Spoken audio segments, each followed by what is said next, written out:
the Help Kids Shine campaign. And you know that's an annual event here at 610 CKTB. We are so unbelievably pleased to again be partnering with the Children's Center for the Help Kids Shine campaign. And of course, the Children's Center is a provider of rehab and support services to children and youth with all kinds of issues, physical, developmental, communicative delays. Everybody knows a family member somewhere, a friend who has a child with an issue, and the Children's Center is there for them. Now, my guest, Danell Allison, has been with the Children's Center for, 10 years? Yeah, 10 years. What do you do here? I'm an occupational therapist. Which is what? So for the completely uninitiated, give us a thumbnail sketch. Yeah, I think I have to explain it every couple days because most people don't know what it is. But I get to play with kids every day. And that's it. Then. And then that's it. And then I go home. And that's all the time we have. Thanks for coming in. Yeah. So we get to look at their day-to-day skills, basically. So anything from feeding to playing, sleeping, toileting, engaging with their family and friends, using their hands to manipulate things and learn, and all the things that as a parent you may take for granted with kids who have no issues. You take for granted those things, but you watch them play and you can learn so much from that. Oh yeah, exactly. We tend to think of the term occupational therapist as something to do with their jobs, but no, these are kids who just, for one reason or another, have an issue. Yeah, and we like to use occupation as like their jobs, but for kids it would be to play and to sleep and to eat, and that's their job. Is it a busy day for you when you get in here? Are we finding more and more kids, more families coming to the Children's Center on a regular basis? Oh yeah, it's a busy day every day. Is it busier than it was 10 years ago when you got here?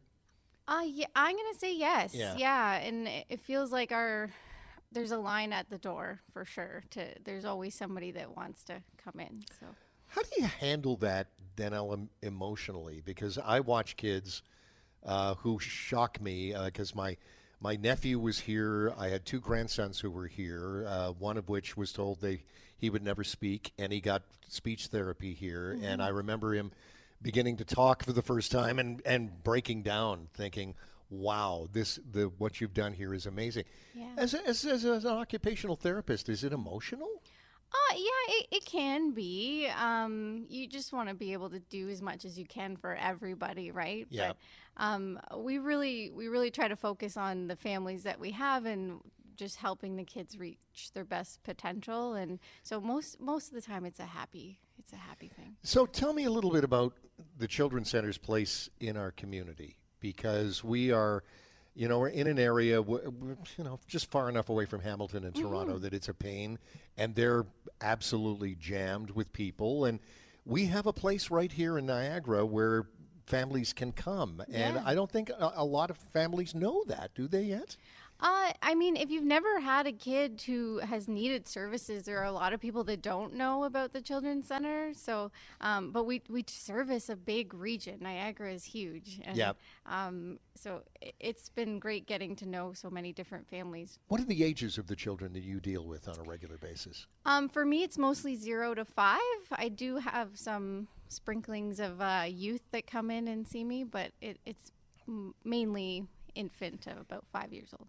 Are there stories that you tell people, success stories that jump out at you? Are there things that you have done over these 10 years that you think, boy, I look back on that as one of my great moments? Oh, you could never pinpoint a moment, but because I get to start with them as infants, like sometimes straight out of hospital, and you really get to know the family and the child, and then you'll see them 5 years later walk down the hall to go to our school, or they're talking with their teachers, or they're playing. I'm eating lunch outside and they're playing on the playground, and you're like, oh my goodness, I met you when you were born, and look at you go. So I think those kind of gaps in time and watching them really just be part of their regular day in a classroom is kind of what stands out I know. to me. I look back on years ago when my nephew was here, and he was told when he was born he was never going to be able to walk, and now he's in law school. He's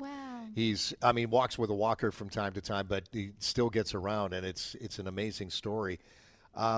So if you have a chance to talk to Niagara right now and tell them that this organization needs your help. How do you go about saying that to people? Oh, I mean, we have an amazing group of therapists at the center, and if you have the chance to bring your child in, like they're in good hands, and we need as much help as we can get, like funding and staff, and all of that doesn't magically happen, unfortunately. So anybody who can support us, I promise you it'll be in good hands. And talking to the families can be just as emotional too, because they see their kids coming in here learning and growing as they work through as well. Oh yeah, we really get parents, caregivers they know their child best, and they are with them as much as possible. So really what our role is coaching and helping parents become the best therapists themselves. It's a very easy place to find. We're up here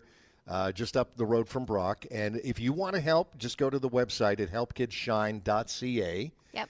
We also have a link on our website at 610cktb.com. We'll tell you as we go through this month how you can help financially or just find out details about what goes on here. You can call, you can come in person, but go to helpkidshine.ca to find out how you can help. Danell, thanks so much. Oh, you're so welcome.